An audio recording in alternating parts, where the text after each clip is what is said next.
కొడంగల్లో ప్రతిపక్షాలు కుట్రలు చేస్తున్నాయని సీఎం రేవంత్ రెడ్డి ఆరోపించారు. పాలమూరులో కాంగ్రెస్ ను ఓడించి తన పరపతిని దెబ్బతీయాలని చూస్తున్నారని అన్నారు.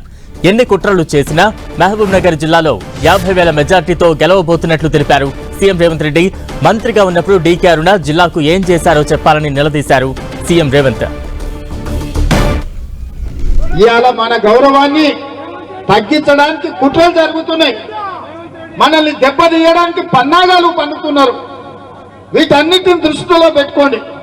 ఎవరేమి దేరు ఇన్నేళ్లు చూసిను, అర్ణమ్మ మంత్రి ఉన్నప్పుడు చూసిను, టీఆర్ఎస్ అధికారంలో ఉన్నప్పుడు చూసిరు, నరేంద్ర మోడీని ప్రధానమంత్రిగా చూసిరు. 10 ఏళ్లలో 10 పైసలు కూడా మనకి ఇయ్యలేదు. మనం సచ్చినమా బతికినమా అని మనల్ని ఎవరు అడగలే.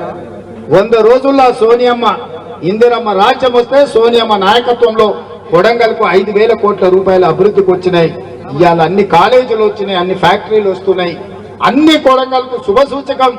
ఇవాళ మీటింగ్ వచ్చిన వాళ్ళు రానోళ్ళకి అందరికీ నేను విజ్ఞప్తి చేస్తున్నా, ఈ ఎన్నికల్లో కొడంగల్ అసెంబ్లీ నుంచి పార్లమెంట్ కు 50,000 మెజారిటీ ఇచ్చి ఎవరి కుట్రలు కుతంత్రాలు కొడంగల్ ప్రజలు సహించరు, తిప్పి కొడతారని ఇవాళ మనందరం కూడా ప్రతినబూనాల్సిన అవసరం ఉన్నది.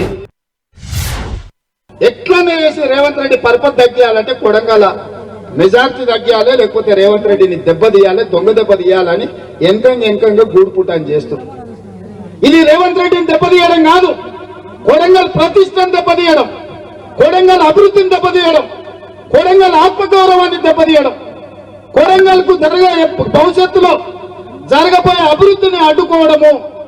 ఒకవేళ ఏదైనా తప్పిదం జరిగితే కృష్ణా వికారాబాద్ రైల్వే లైన్ రాకుండా పోతే, కొడంగల్లో వచ్చే సిమెంట్ ఫ్యాక్టరీ రాకుండా పోతే, నారాయణపేట కొడంగల్ ఎత్తిపోతల పథకం ఆగిపోతే, పాలమూరు రంగారెడ్డి ఎత్తిపోతల పథకానికి జాతీయ ప్రాజెక్టు రాకుండా పోతే ఇవన్నీ నష్టాలు జరుగుతాయి మిత్రులారా.